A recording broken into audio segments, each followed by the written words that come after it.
Hello everybody and welcome back to yet another video, and to a bit of a different video. It's going to be a bit more casual, as I'm just going to be going over my thoughts on the cars in the 2020 Cars Diecast mainline. Now that 2020 is almost over and all the cars in the mainline have been released, I'm just going to be going through the different series that you could see here on the 2020 collector poster, and I'm just going to be talking about them, which series I liked, which series I didn't like, which series I thought had lost potential, what new releases were good, what re-releases were good. So yeah, I'm not going to be ranking them or anything, although I do plan to do a ranking video soon for the cars in the 2020 mainline, at least all the new releases. Today I just want to go over my general thoughts. So I think 2020 was a pretty good year for the Cars Diecast line. I was glad to see it expand out a bit more beyond Cars 3 with more series based off of the first and where's London Chase down here, first and second movies, as well as the funny flashback series. They're combining all three. Of course, for those of you unaware, in 2021, we'll be getting cars based off of all three movies, not divided up into series, which is really nice because I think it definitely allows for Mattel to break the limits. Since 2013, they've been doing these series, which kind of restricts what they can release. Like, for example, for Cars 2 this year, we just had World Grand Prix and London Chase. You could only do cars relating to the London Chase scene or the World Grand Prix. In the case of Cars 1, we had Dynaco 400, Radiator Springs, and Dynaco Daydream. You know, that limits your options a bit less, but still, they are definitely limited. Anyway, though, as I already said, I'm glad to see more cars from other series, but I feel like those really had a lot of missed potential. In fact, I'd say a lot of Cars releases this year had quite a bit of missed potential, and you'll see what I mean as I go on here. We're going to start off with the first one on the poster, the Dynaco 400 series, which gave some great re-releases. This series probably has some of the best re-releases of this year. For those of you who don't know, I didn't really have any of the Cars 1 Piston Cup racers until I started more intensely collecting cars in 2017. So, when I was little, the only ones I had were Claude Scruggs, Winford Bradford, Rutherford, Aiken Axler, and Dale Earnhardt Jr. And then, as time went on, I did buy a few more. I got Dave Alternators / Davey Apex in 2016, and I got Ruby Easy Oaks in 2017. But my policy regarding the Piston Cup cars was don't buy them online. They'll be re-released soon. And I'm glad that I haven't bought any of the Cars 1 Piston Cup cars online, because that means that I can buy all of them when they are re-released at their regular retail price. So this series was great for me to continue expanding my collection of Cars 1 Piston Cup cars. Now I have a lot of them just because of the re-releases.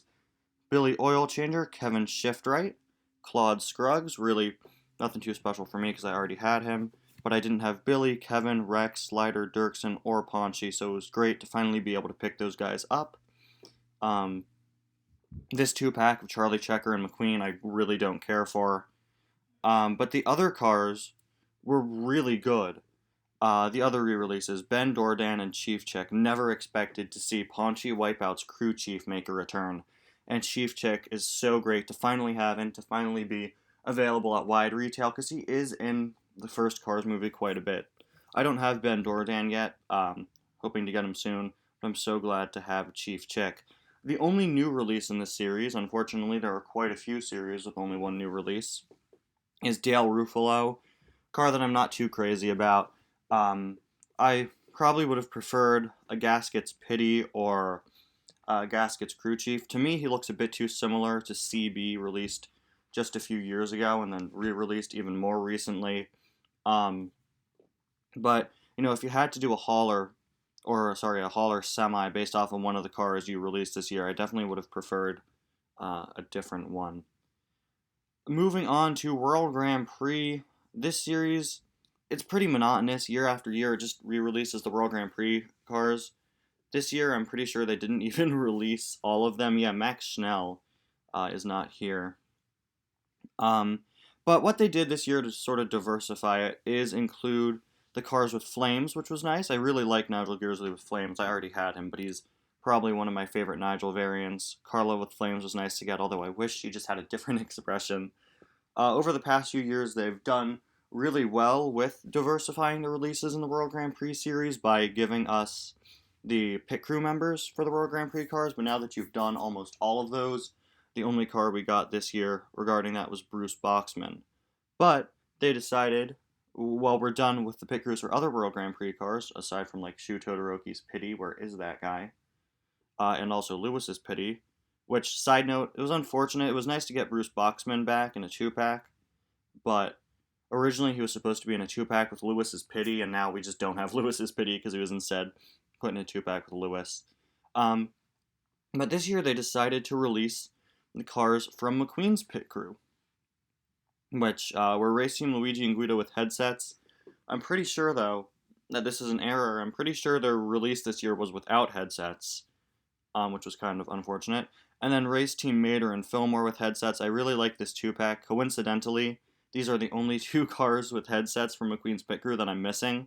I have Luigi and Guido, and I have Sarge, who, by the way, was absent, although regular Race Team Sarge was in London Chase. So I really like this 2-pack, because these are coincidentally the 2 cars I was missing, although I don't have it yet. I do hope to get it soon.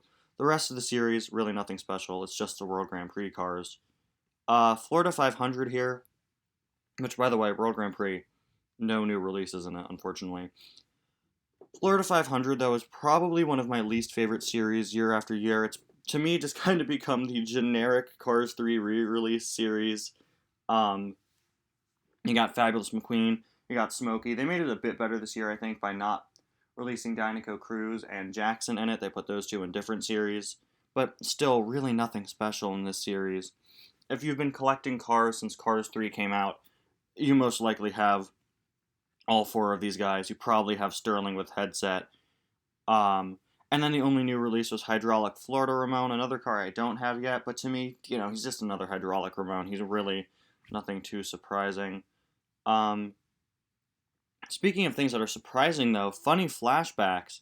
Really good series. I really enjoyed a mix of cars from all 3 movies, even though all 3 new releases were from Cars 3. We had Cupcake Mcqueen, who's probably one of my favorite releases of the year. He's such a good diecast. I really like how he turned out. The cupcake icing itself is an accessory that slips over a regular Rusty's McQueen, but he's still pretty great. McQueen with sign, nothing too special. He's been released a few times in the past, but it was nice. I was finally able to get him, and you guys really enjoyed that review when I did it. Wasabi Mouth Mater. This is a really weird prototype picture. It looks nothing like the final diecast, but I really like Wasabi Mouth Mater. I love getting all the Mater variants, so I was happy to see a more obscure one get a single release. Kurt with bug teeth. For how much I talk about how little I like the Rusty's Racing Center trainees, I really like Kurt with bug teeth. I really do. I think they did a great job with this variant. And Fabulous Hudson Hornet with tire. Nice to get another Doc variant. But I think I said this before. To me, he feels like one of the cars I would put in one of my Cars That Should Be Made episodes that I would never expect to actually get released. Like, I did not expect us to get this guy. Not every car that I put in Cars That Should Be Made is one that I think will be released. It's, should be made, not could be made. But, surprising to get this guy released, and he did turn out pretty nice. I'm just still kind of surprised that he did actually happen. Scavenger Hunt. This year we had both Scavenger Hunt and the Silver Collection, and I don't know why they chose to go with both. I would have preferred one or the other. Honestly, this year I would have preferred if they dropped the Scavenger Hunt and just did Silver Collection and replaced Scavenger Hunt with another series from Cars 1 or 2. But whatever, we still got Scavenger Hunt. The majority of which, they really piled up the releases at the end of the year. Union Jack, Ramon, Hall, Snot Rod, and Mater were all released towards the end of the year. Cal was released at the beginning, and Jonas sort of in the middle. The only cars I have in this series are Cal, Union Jack, Ramon, and Snot Rod, and I like all 3 of them. It's great to finally have Metallic Cal, who was a running joke on my channel regarding the fact that he wasn't out. And then they finally made him, so happy to finally get him. Complete the trio of Lightning, Bobby, and Cal. Metallic Union Jack Ramon pleasantly surprised me. I didn't expect to like him as much as I did. And Metallic Snot Rod, I feel like the orange is a bit too dark. What you're seeing here is like the promotional image, prototype picture, whatever. It's not accurate to the color on the actual Metallic Snot Rod, and this guy came out after the poster did, so I was expecting Snot Rod to be a much lighter color than he was. The final version is a much darker orange. As for these guys, I really like Jonas Carver's, but you'll hear that more later when I get to the Next Gen series. So I do like his metallic release, although I would have preferred a different car to get a metallic release because he really doesn't look all that different to the regular Jonas, in my opinion.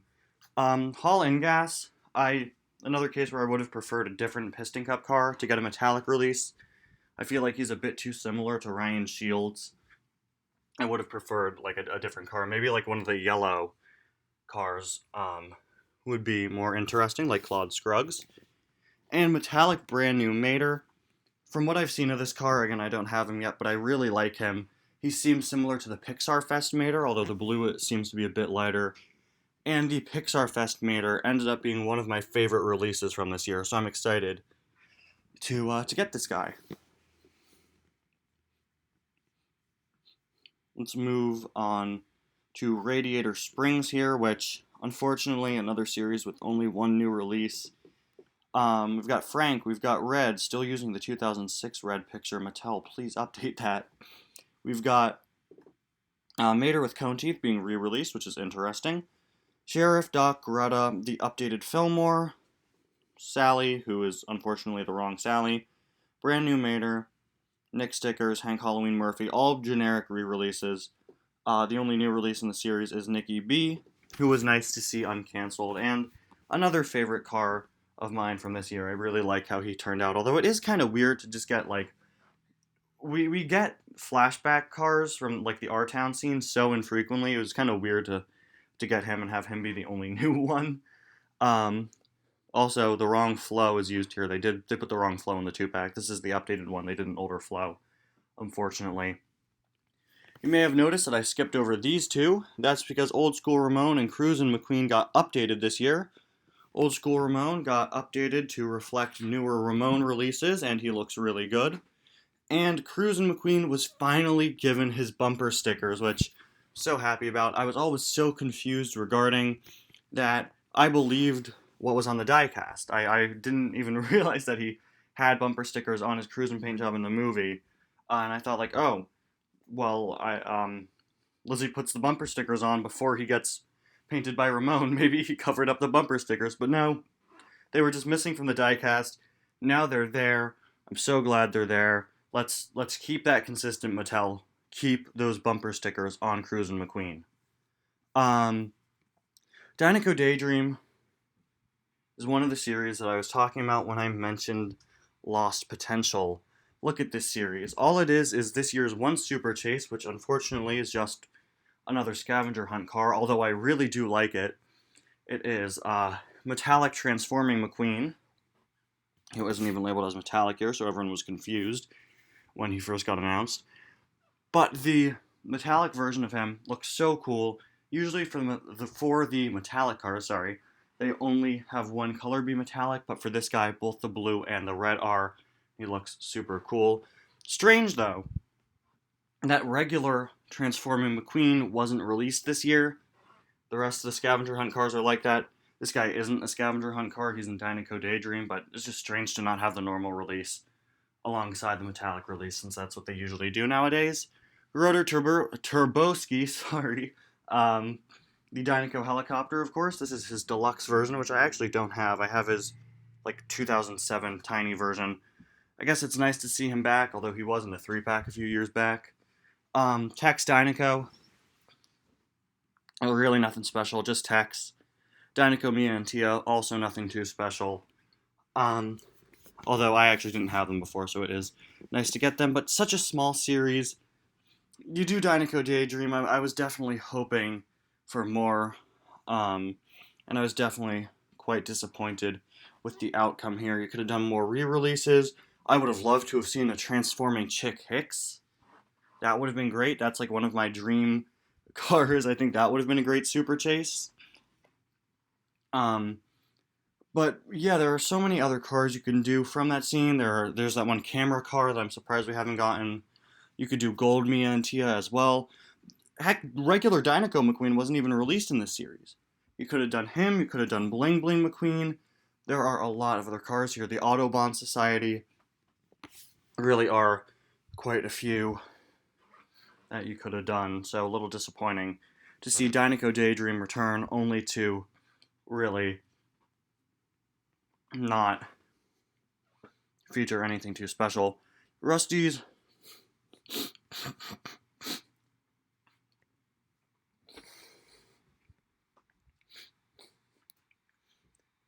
Racing Center was all new releases this year, with Trainer Cruz and Jay and Ernesto. Recently reviewed Jay and Ernesto. Got Trainer Cruz earlier on in the year. This was a very necessary version of Cruz that I'm surprised it took us so long to get, but I'm glad to finally have, although it really isn't anything too special. It's just Cruz with the headset. But again, a very necessary one to get.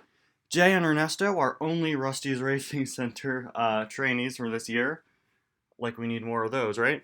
But I'm a little disappointed by these guys because these are the two that have the virtual reality headsets on in the movie, and I mentioned this in my review for both of them. Definitely disappointed that they didn't include that. They also easily could have been a 2-pack. Don't know why they released them as singles, but I would have loved to see them as a 2-pack of both of them with the VR headsets on, or not as a 2-pack, but again, really feel like you're missing out without having those VR headsets. If you really wanted to, you could even put them in funny flashbacks instead. But yeah, really nothing too special from Rusty's Racing Center here. Something interesting about this year is that they did 14 series instead of the usual 12. So you could kind of tell there were quite a few series without that many releases, unfortunately. Silver Collection was a pretty cool thing for this year, although, again, I thought it was replacing Scavenger Hunt, but it wasn't. They ran alongside each other. Silver Collection, very cool to have. Bunch of new releases. The only one that was a straight-up re-release was McQueen. The Cars 2 racers are new variants, different from their previous Silver Racer releases, which is nice. I don't really get the stylistic choice of changing the wheel colors. I would have preferred if they were silver on most of these guys, but hey, whatever. I display my cars from the front. You don't even see their wheels on my shelf, so I don't really have that much of a problem with it. But it was so cool to get silver versions of these cars. Jackson Storm looked great. Chick Hicks and the King, I'm so glad they did that. I'm still waiting for a non-lenticular metallic version of the King, but the silver version is really cool. Miguel Camino, I feel like, to me personally, these silver World Grand Prix cars are kind of hit or miss. I think it just depends on what the details on the car were. And in the case of Miguel, he's got all these different details of all these different colors, and those weren't made silver while his base color was, so I feel like he looks kind of weird. But he's still nice to have. Then Tim Treadless, another car that looked kind of weird to me. He is leagues above the the mini racer Silver Tim Treadless, who was really weird. He was barely silver. They did some really weird choices with that guy. But the weird thing about this Tim Treadless is the eyes. Compared to the other Tim Treadlesses, number one, they're a different color, and number two, they're huge. I don't know what happened. I'm looking at him right now on my shelf, and his expression just looks so much more blank than the traditional Tim Treadless. Something is just off with him to me. But Silver Dynaco Cruz really pleasantly surprised me and ended up being one of my favorite releases of this year. They kept her wheel colors blue like on the original, and they kept the Dynaco logos and everything that metallic blue, so I think it looks really cool. The contrast with the silver of the Cruz and the metallic blue of everything else, I really, really like how that turned out. Silver McQueen, honestly, I think it would have been nicer to get a new Silver McQueen, like a Silver Cars 3 McQueen, but it's fine to get a release of the Silver Cars 1 McQueen. I didn't have that one before, so it was nice to pick up. And Jeff, really nothing special, just a silver Jeff Corvette with different wheels. Raul is another car like Miguel where I don't really like how little on him is silver, but whatever. They actually made less of him silver this time. In his previous releases, the white area was also silver because I guess they realized they weren't making much of him silver, but they didn't do that this time. And honestly, I prefer that because it's more consistent with the other cars where they just make one color silver. That one color chosen for Raul was the light blue. London Chase, really like the Cars 2 diecasts. We'll get to Copper Canyon up there in just a minute. But I was really glad to see Holly and Finn back, although this year's Holly was so weird with her strange color scheme. Palace Danger Finn is a car I never expected to see re-released, like, ever. But I absolutely love how this car looks. He's so over the top. I think he's great. Another series, though, with only one new release. Not counting Holly, who's an update. She's not marked as a new release. And that is Corporal Josh Coolant, a great car to finally have, canceled years and years ago. So glad for him to finally be released. He's a really cool car. Unfortunately, I don't have him yet, but I do hope to get him soon. These other guys are nice too. Union Jack Ramon with the paint gun. Race Team Sarge, pretty generic. Fighting Face Mater is good to get again, though. My only problem with this series, aside from the fact that there's just one new release and there aren't really that many cars in it to begin with, is the fact that there are no lemons. There's no one to be chasing them. It's a very one-sided chase. There are no villains here. Really would be nice to get some generic re-releases. Tubbs Pacer with paint spray. Tolga Trunkov. Maybe finally release that blue gremlin with the headset. I still don't get why they haven't released that guy. He had a voice line. But London Chase, just would have liked to see more of the opposing force here. Copper Canyon, good way to change up that Piston Cup Racer series. This is basically like your basic Cars 3 like core characters, Rusty's McQueen, Cal, Bobby, Brick, Jackson, Storm. I do like having Jackson here instead of the Next Gen series. It makes him stand out a bit more. You've got the Mac Cab getting his obligatory release out of the way. Not that many Piston Cup veterans released this year. The only ones outside of the guys that speak are Speedy and Parker Breakston, whose artwork showed Manny Flywheel. And this series had 3 new releases. Chris Revstopski with the white flag. Nothing too special. Bonus points for whoever can count the amount of times I say nothing too special in this video. But yeah, it's just Chris Revstopski with the white flag. A nice variant to have, especially for like stop motion or series, but really not that unique. I am glad, though, that they released a variant of her instead of just re-releasing the one with the green flag from last year. And finally, the highlight of this series, not just for me, but for many people, Laura Spinwell and Ray Reverham. Jackson Storm's crew chief and Pity are amazing. Some of my favorite releases from this year, especially Ray. And they really opened the door for giving us more Cars 3 pit crew members in the future. There are so many to make. They haven't even given us pit crews for all of the race cars from Cars 1. Now they have to do the Cars 3 veterans and Next Gens. So many pit crews. So great to see Laura and Ray. Took them a while, but, better late than never. The Tuner series really disappointed me. It's just DJ Boost, Wingo, and Snot Rod, all released in Thailand for the first time. I actually quite like their Wingo, although I probably won't get him. I did buy their DJ. This is the 2005 DJ from before he was even released, prototype picture. I did get the DJ, though, because I needed a replacement for mine, because mine, of course, is, shattered into pieces. But I'm a little disappointed that the Tuner series is just these 4 when they could have done more like the tuners from Cars 2, like they did in the older Tuner series. Now, we do know that Harumi is coming out in 2021. I think Suki might be also, maybe. Yeah, I remember hearing Suki was. But it would have been nice to get cars like Harumi, Chisaki, Suki, etc. in this series. Although, again, seems like they might be fixing that in 2021 in the main line, since Kabuta was also supposed to be released next year. So, yeah. But still, bit of lost potential here. Also would have been nice to get, the tuners with the tar on them, although I did not expect to get that in a tuner series. I don't know, probably Radiator Springs is where they would have released those. But nice to see these guys back. They used to be a constant in the Cars diecast line until a few years ago where they stopped releasing them every year. so it was good to get them back. And now we move on to Thunder Hollow, a series that didn't mean too much to me because I had most of the cars in it. One of the main priorities of the Thunder Hollow series this year was releasing the guys with rubber tires, Jambalaya, Bill, Superfly, Airborne, and Liability, without rubber tires for the first time, which is nice because I'm pretty sure those cars were pretty rare with the rubber tires and the accessories. So this is good for people who didn't get them with the rubber tires to be able to pick them up. I did get them with the rubber tires, so they really didn't mean anything much to me. In addition to those, we had APB and a 2-pack of APB and Broadside. I don't like it when they do a 2-pack and single release of the same car in the same series in the same year. There are a lot of other cars in the Demolition Derby. Why go with APB twice? Because then honestly you're losing sales on one of the two APB releases. You know, it's weird to have a single APB and a 2-pack APB. And then we also had Miss Fritter standing alone this year without Dr. Damage or RV, although we did get Mr. Drippy and Roscoe.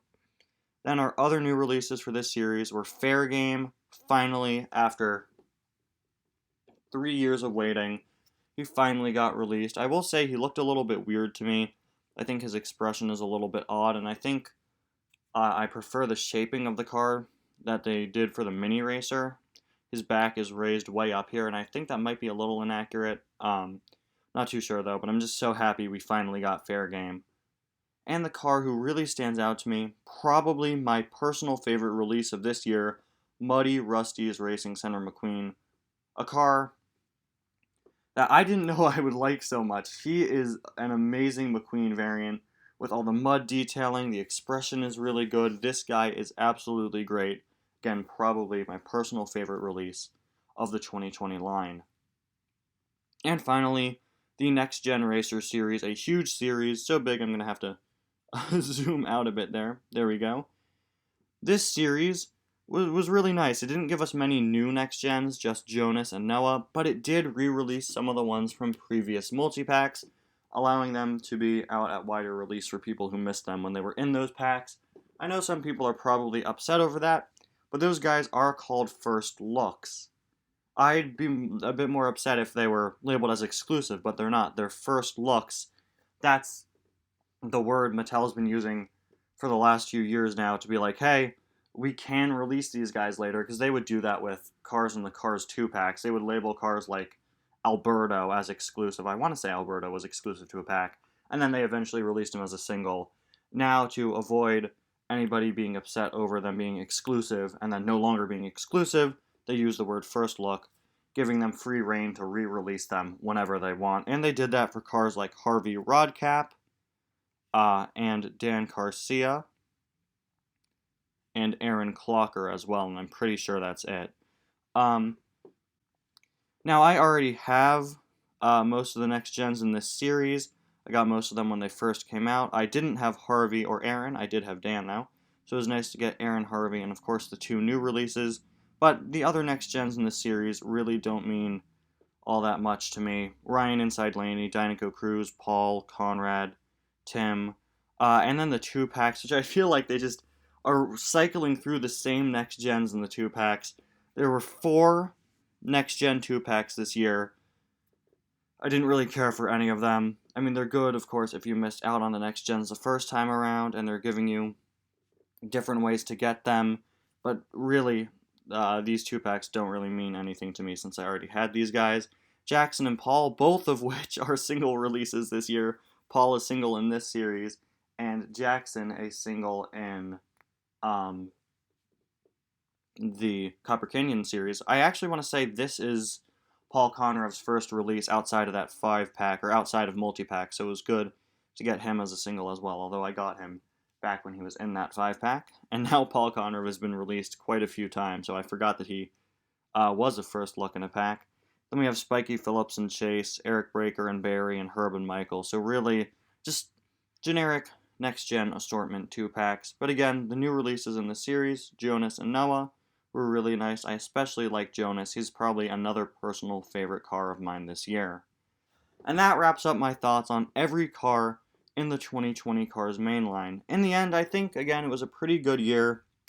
Definitely lacking in some areas regarding the amount of cars in certain series. Like I said, definitely some lost potential in some places. Some series that really could have done a bit more. A little bit disappointing to see some series only getting new releases.